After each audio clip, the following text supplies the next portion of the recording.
Welcome to the Classical Commons podcast. I'm Rob Jackson, founding partner of Classical Commons, a digital platform connecting classical school communities across the country to talent and resources that promote excellence in liberal arts education. We're doing our part to foster an educational renaissance. Today's guest is a remarkable leader in classical education. Having taught in classrooms both public and private, Eric Cook's skills as a teacher and administrator have propelled him to the first full-time presidency of the Society for Classical Learning. In the course of his service, he's provided SCL with strategic direction to raise up leaders, to train teachers, and to provide exceptional Christian classical education. He serves as the co-director of Gordon College's graduate leadership program and consults and speaks around the country on this growing Christian classical movement. And somewhere between all these activities, he and his wife are raising 6 kids. I don't know how you do it, Eric. I really don't. Welcome. I don't either. Thanks, Robert. Thanks for having me. You know, I love getting the origin story, right, from guests on this podcast, primarily to see how classical has drawn them in. Mm-hmm. So maybe you tell us a little bit about how you got involved with classical education, what originally attracted you to it. Yeah, I have kind of a organic story with this. I've told this, a fair amount, but, I was teaching in public school. I didn't have any category for classical education, but I thought I was going to be a pastor. I was a voracious reader and was dedicated to reading great books and studying theology and history and philosophy on my own. But I was teaching Western Civ in public school, but I was doing the traditional sit and get method, not happy with it, but not really clear on what else I should be doing, but really engaged in my own learning. And I was battling with myself of how to translate my love for learning and my engagement with the ideas and the texts with my students. So I started experimenting on them, asking questions, trying to reframe education for them around the big ideas. So I started first with bringing quotes into the classroom. I would put a quote on the board from a philosopher or from a writer, some literary text, something, and then I would have them write what they thought it meant and how it applied to their life as sort of a warm up for the class. And that really sparked some interesting things that happened, a lot of dialogue and debate and a lot of interesting, engaging, thoughtful conversation happening that was very different than what I've been doing up to that point. So that unlocked a whole bunch of things in my mind about how to make all of my teaching really substantive like that. So what I did was I had the next year, I put all of the learning around these 4 fundamental questions of where do we come from? Why are we here? How do we tell right from wrong? What happens when we die? And started thinking about education fundamentally as a pursuit of who we become, not essentially what we know. And looking at Daniel Boorstin, kind of the discoverers, seekers approach. If we approach education in that way, and that everybody's in this pursuit of meaning, what might that do to how we approach learning? And it was transformative for me and for my students. And as I dug deeper into that, I started a philosophy club and then a philosophy class. And then I discovered, there's a whole movement where this is already, the mode and the model. And I started meeting more people and then ended up at a classical school in Roanoke, Virginia, not too long after that. So that's my organic journey into classical education. Well, I love it. And I love the fact that your voracious reading, right, was your pathway. Mm-hmm. You mentioned Daniel Boorstin's series. Mm-hmm. What were 2 or 3 authors? Who were 2 or 3 authors that really left a mark in, or were milestones along that journey for you? Well, so what's interesting, I was kind of bouncing back and forth between, as I mentioned, some theology and apologetics. So Ravi Zacharias was big in that because he was crossing a lot of these ideas in his apologetic approach. So he would, have these stories of people like G.K. Chesterton or Malcolm Muggeridge or people in their conversion that had these intense philosophical wrestlings that ended up in a conversion or in a shift philosophically in their thinking. And then all of his approach was connecting big ideas to sort of worldview, existential questions of faith. And so there was those integrations. So Can Man Live Without God was a text that really was pretty formative for me. And then, going back and just starting to read some of the ancient philosophers and really wrestle with some of those fundamental questions, that were the themes of Western history, and then bringing those to bear to my students. I mean, that's what they weren't doing. There wasn't a lot of primary text engagement. Mm-hmm. So I remember, teaching them to just walk through really slowly, John Locke or, Montaigne or some of these texts, and then discovering, oh, I actually can figure out what this stuff means and really engage with it, even if in a limited basis. So those are really powerful, formative, moments for me as a teacher and for my students. Sure. I don't know if you've kept track, but I think this notion of an integrated approach or a coherent approach is definitely taking wing today. Mm-hmm. You mentioned Zacharias. Back in the day, Mortimer Adler was doing something with those big ideas.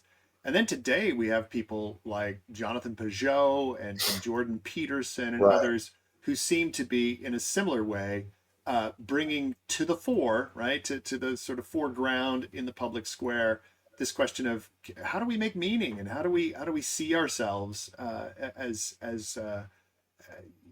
having purpose in this life.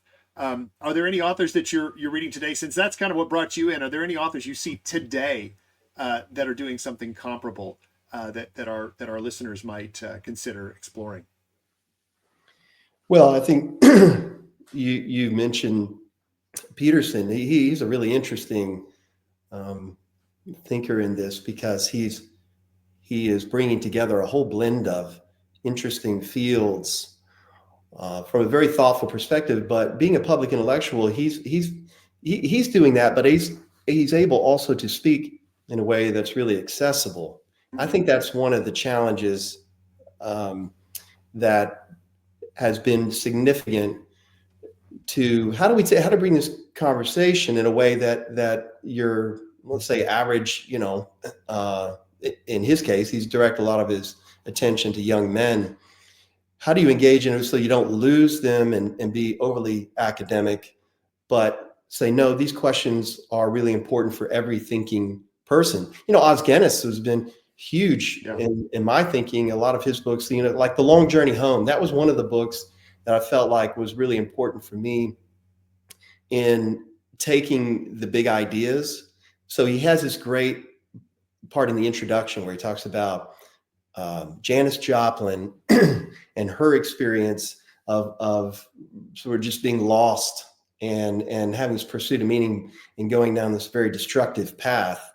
And then Bertrand Russell, by contrast, who's and talks about they both had the same questions that are emerging out of their hearts and minds, and pursuing very different ways of engaging those, but landing in places that were real existential struggle. So I think authors who can do that, who can tell the story, who can be very accessible, is what's needed. And I think that even our movement needs to be able to do this better. Yeah. Lou Marcos, we've had it at the conference, numerous times. He does a great job of this, can tell stories. He's deep and academic in his own right, but can speak in a way that people can relate to and link to their own story and draw people in. I think that's really powerful and needed. I think you're absolutely right. And I'd like to come back a little bit to your story, because you began in the classroom. You saw the effect of bringing those types of philosophic questions to the high schoolers you were working with. As a classroom teacher, did you learn some lessons that really translated once you moved into school leadership from the classroom, right? Things that you saw there, witnessed there, experienced there, that really began to shape your understanding of how to lead a school, which you did for more than 13 years. Definitely. I think that what that experience for me as a teacher, that whole organic evolution into thinking about what does it mean really to be a great teacher and to do it under this umbrella of these big ideas, no matter what you're teaching, and engage students in a meaningful way. I think the biggest thing was probably realizing, There's no prescription here. I mean, while there's some pedagogical practices and things that every teacher can be equipped with, what I found when I got into school leadership and started hiring teachers, what they wanted was, I want to do classical education. Give me the book. Give me the one resource that will, tell me exactly how to do this. And it just doesn't work like that.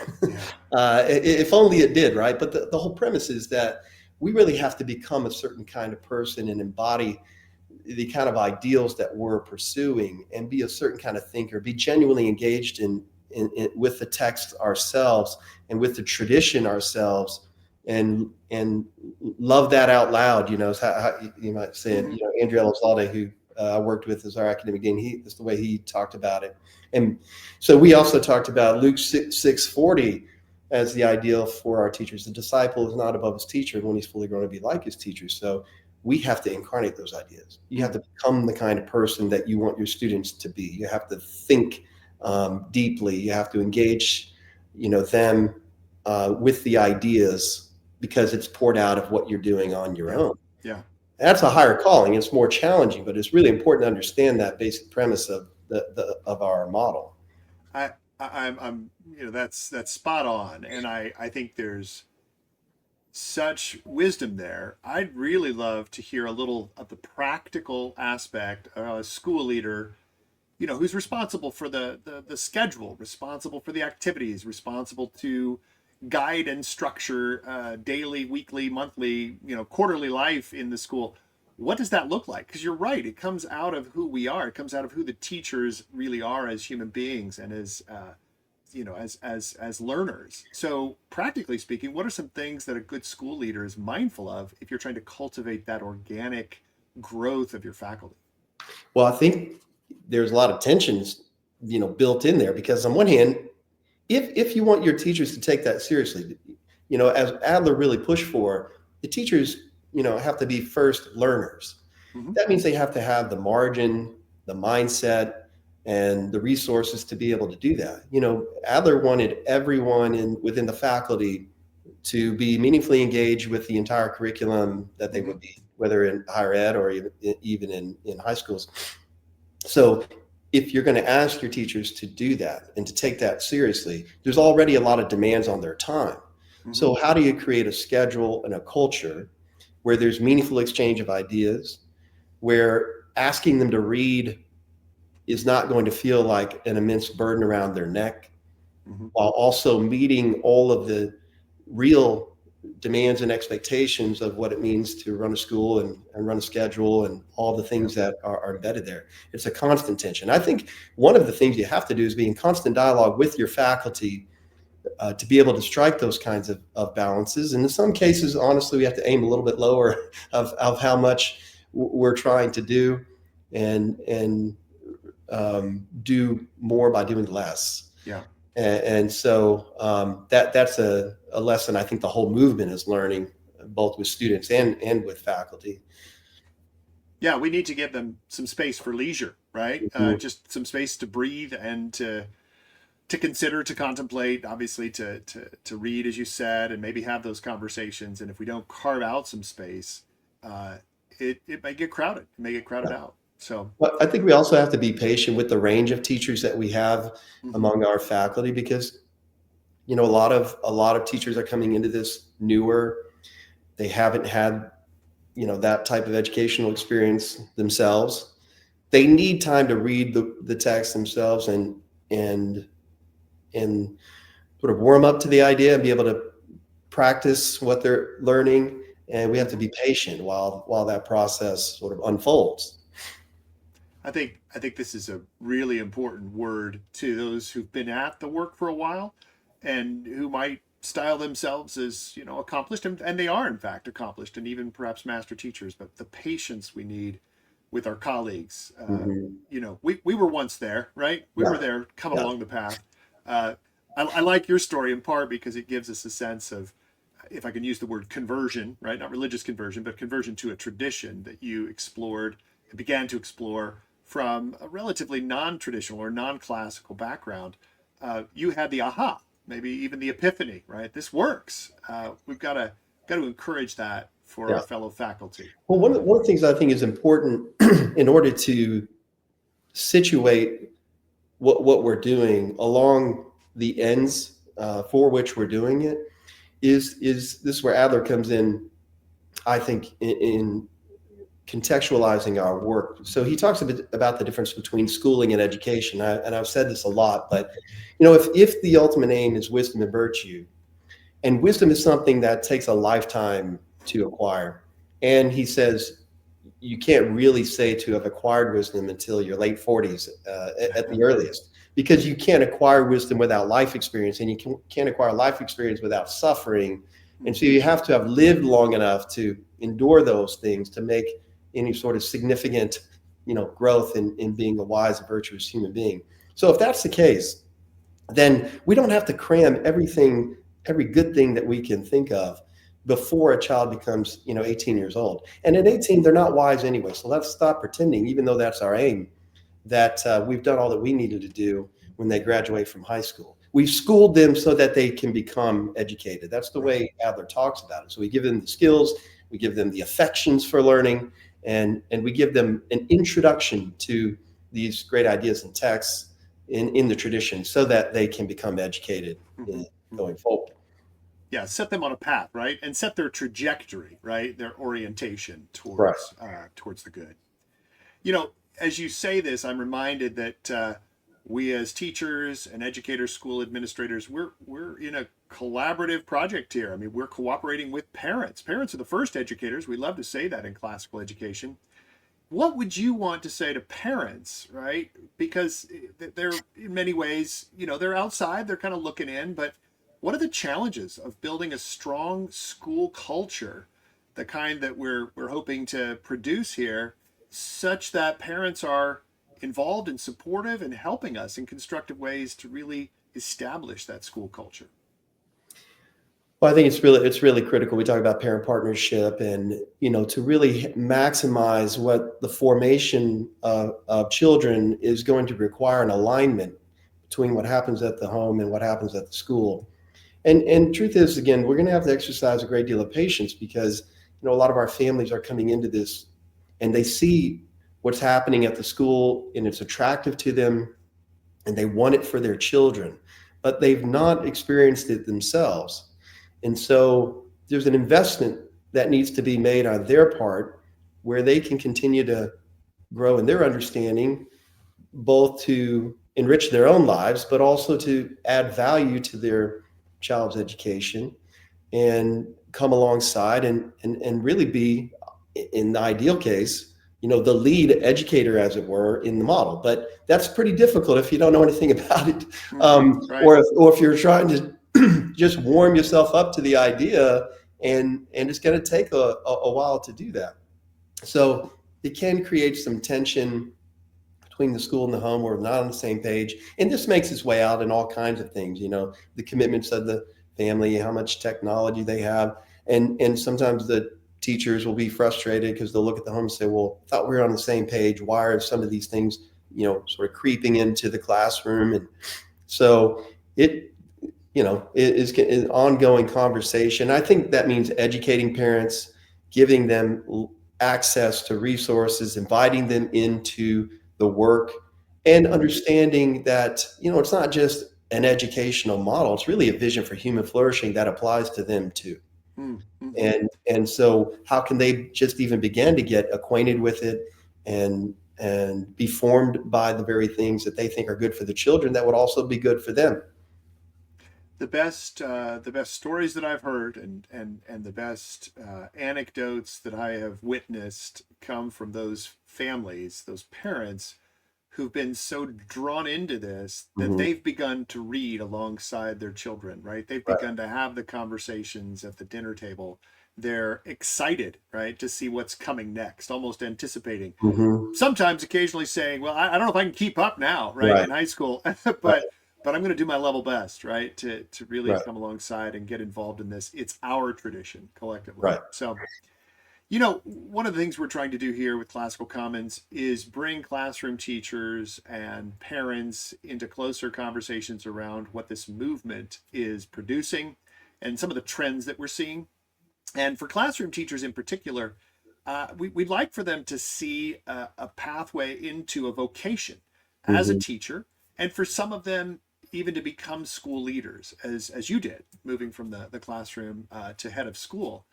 I'm interested in knowing if there are particular resources or ways in which you were able to discern that transition, things that we might be able to at least throw out to a few classroom teachers out there who are thinking to themselves, do I have that in me? Would school leadership be for me? How did you go about discerning that for yourself? Well, I would say, first of all, I had a, a keen interest in just growing in my role as a teacher, and I wanted feedback, Mm-hmm. and I wanted to grow my knowledge and abilities as a teacher. And whenever you do that and you're really serious about growing, inevitably you'll find yourself in a potential path to leadership, likely in leadership. And so I think, first of all, is within the context where you already are, if you're a fifth grade teacher, you're a 10th grade humanities teacher, and that's something that you want to explore, I think inviting people in to give you feedback, we only have so much insight into our own skills and abilities, and sometimes we misread what we think we're good at, or where we think Mm-hmm. we might flourish if we were put into certain leadership positions. And I think having a dialogue of, here's Mm-hmm. my assessment, here's what I think I'm called to do, here's what I think I'm most gifted to do, and here's where I think it can add value to the school. I wonder what my colleagues and what my administrators think about that, Mm-hmm. in an honest way. What is some Yep. more cool feedback they could give me if I was going to grow into this position? What value could I add to it? And then what's the path, to get there? What does it mean relative to my current position? Because sometimes you have teachers that excel in the classroom, and they excel then they go into a path where those skills are actually not really utilized much anymore. And now, instead of direct interaction with the students, they're over a department of Mm-hmm. faculty. Mm-hmm. Leading adults is very different from leading children, and the skills don't translate the same. Yeah. Yeah, And that's then right. it feels a little bit empty, or it doesn't feel like the same kind of work, and you wonder how you got there. Other Yes. people move into those roles and they really thrive and they love it, Yeah. or they come to love it. Right. But you can test the waters on all of that by being patient, discerning, prayerful, and inviting lots of feedback, over time. Yeah. So it really is a discernment process, and not to be done alone, right? I Right. hear you saying there's real value in the counsel of good friends and colleagues. Um, as a head of school, and you were there at Covenant Classical for 13 years, right, in Fort Correct. Worth. We're very concerned with hiring and connecting talent to local classical schools. You lived it there in Fort Worth. What were some of the most challenging aspects of hiring teachers and staff?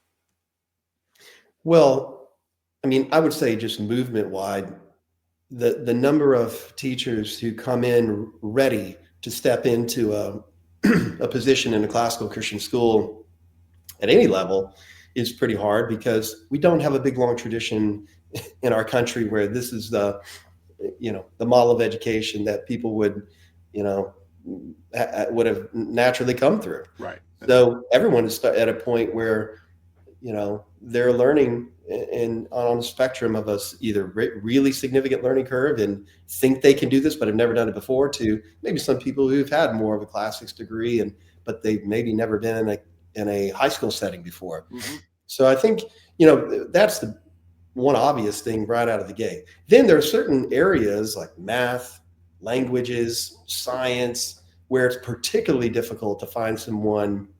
In our case, we're a classical Christian school, who meet the doctrinal requirements, who would have some knowledge of what teaching math in a classical school would look like, and have a competitive pay that we could actually recruit them in. It would be Mm-hmm. compelling enough.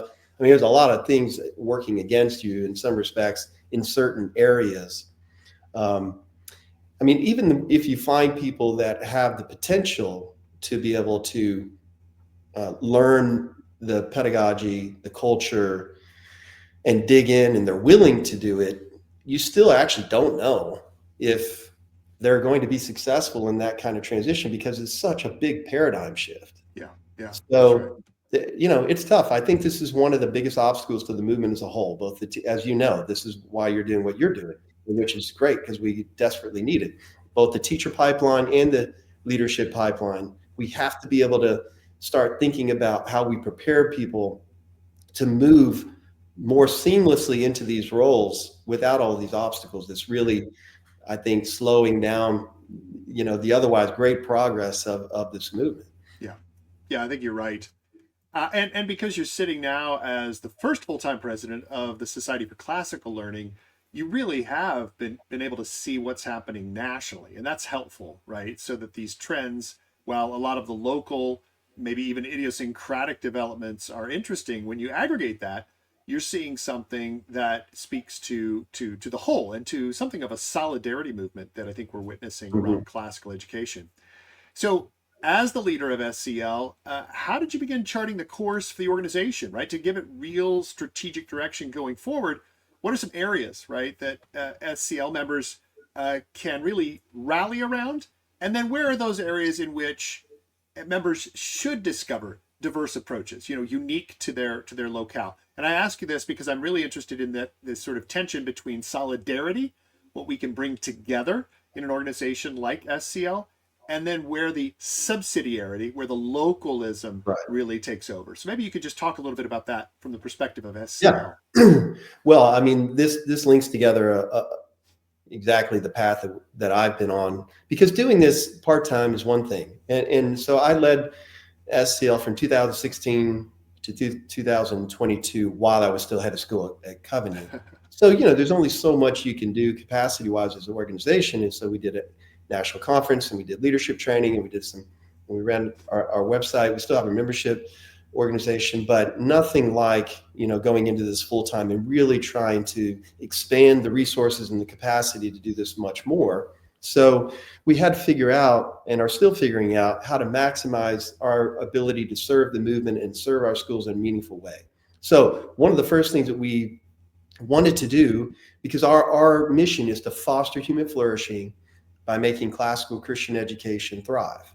So what I was really intent on doing is ensuring that we had a very clear definition of what a thriving classical Christian school was, so that our organization was clear about what we're helping schools to become that kind of institution. Let's define what that institution is. So we went in an almost 2-year process of gathering a lot of heads of school and scholars on an ongoing basis to help do just that. So that's what actually formed our accreditation standards and indicators.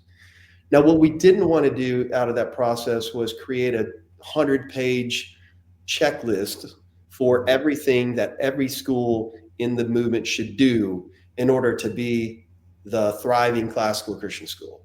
What we wanted to do is create a principled framework that would define a core that would then allow every school leader to adapt and apply that in their own context, regardless of where they're located, whether they're a collaborative school or a 5-day traditional school, or whatever the other sort of circumstantial variables, factor into the way that they do their work. They would have those principled, principles there articulated, and then they could apply them in meaningful ways in their own context. So that's created a good balance between, here's a helpful synthesis, here's helpful accumulated wisdom from movement leaders, and here's SCL's vision for an aspirational, thriving classical Christian school. Now, you guys work that out and figure out how that applies to your school, and we'll help you do that through the accreditation process. That's why we did accreditation. Yeah. One of the things that I've discovered from the sort of larger world of business management's not necessarily my forte, but when I ran across the Harvard Business Review's case study model, I was really smitten with the notion that there's something in here that we can learn from if we're able to evaluate a particular problem, a particular scenario, kind of dive into a case study, right? This is, in our case, a school, a challenge that the school faces, the ways in which they went about to address that challenge. some of the outcomes, both those that were intended and unintentional. That kind of almost developing a prudential judgment by working through a lived, an experiential kind of vicarious reading of something that's happened. I think what you're describing by way of a framework would work well with and applied to reading around case studies and exploring how schools have done this in various ways. Is that kind of in the mix at all for the work you're doing either at SCL or with the Gordon Leadership Program? I was going to say that, in the Gordon program, the whole thing is really case study based, because what we didn't want to do in the Gordon program was same thing, create this isolated, detached classroom experience that doesn't actually intersect with your leadership of the school right now. So essentially all the assessments that are done as part of the Gordon program is, here's what you're learning about finance in this class right now. So go to your own budget, go to your own strategic financial plan, and let's apply those principles and look directly at the work you're doing now and apply all those. Yeah. And now we also use, case studies from things we feel like would be particularly helpful to highlight, models and so forth, but they're getting that direct application in their own schools. And I think that's really important so that it doesn't become, too abstract. Yeah. We have to be able to connect what we're doing in real time, and that's one of the, I think, the benefits of that Gordon program. Accreditation is like that too, because we have a team that comes. Each one of them are seasoned leaders. They know the principles in the accreditation standards well, but then they're able to interact and apply that with each particular leadership team of the school in ways that situates it in their own circumstances. That's what people hate about accreditation is when you come in with all these predetermined categories that were created out there in the ether world, wherever, and then all of a sudden we have to go check all these boxes to ensure that's what we're supposed to do. Yeah. And it feels like a completely irrelevant, frustrating exercise, and I'm just conforming to this thing so I can get this affirmation and this designation from this group. And that's what we did not want to do. Good. Well, that's comforting because I think SCL will do well to work with schools as they are and give them some of that guidance that they can prudentially begin to grow and develop and enhance what they already have, build on their strengths. Tell us, if you would, because we're kind of coming down to time, what do you have in store at SCL just in the coming year or two? Yeah, so a couple of things. We've really honed our focus in our strategic plan in two kind of prongs. One of those is a bottom-up institution building that really is anchored in the accreditation process. So really concretely helping schools becoming thriving classical Christian schools. So that looks like us really engaging with them, getting on the ground through the site visit, giving them lots of feedback, giving them a path to help them improve that would move closer to thriving, and then coming behind and providing leadership training, teachers, resources, all the support mechanisms, leadership retreats, conferences, et cetera, to help them get equipped to execute and move closer towards that vision of thriving. The other part of it is more of a top-down approach, which says, this movement is growing and we need more schools. And so we're trying to advance and exponentially grow the number of classical Christian schools that are out there. And so we're on a path right now to do that and, take the schools that are already thriving and then help them create more of them, replicate themselves, and make this more accessible to more and more families. So it's a big, bold, audacious vision in some ways. And so we have work to do there, but that's something we feel like is really important and is imminent for us. In the next 18 months, we'll have clear sight on that project as well. Excellent. Well, we'll have you back at least within 18 months to make sure we get updates then from you. To close out, we like to ask each of our guests to comment on how their work helps families, K-12 teachers and leaders to educate in this classical liberal arts tradition. So what would you want to say to that audience? Again, a broad audience, parents, teachers, and school leaders. What would you want them to hear from the leader of SCL? Well, I think, what I said earlier is important and applies across the board about our vision at Covenant Classical School for what great teachers do, and that is, become the thing you want your children, to become. Mm-hmm. Because the way that all of this ultimately happens is really by example. So if you want your child to be a deep reader and thinker, to ask great questions, then be a deep reader and ask great questions. If you want them to, love beauty and be invested in beautiful things in the arts, then show them great things. You know, Sometimes we overcomplicate it, but at the end of the day, I think our affections for things that are good and true and beautiful are going to form, children and communities that love things that are good, true, and beautiful. So let's be committed, to doing that. And I think that will probably bear the greatest fruit of anything we could invest our time in. Eric, I think you're spot on, and I really appreciate you spending time with us today.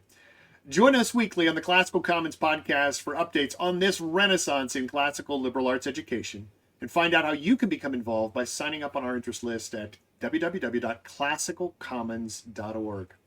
Thank you.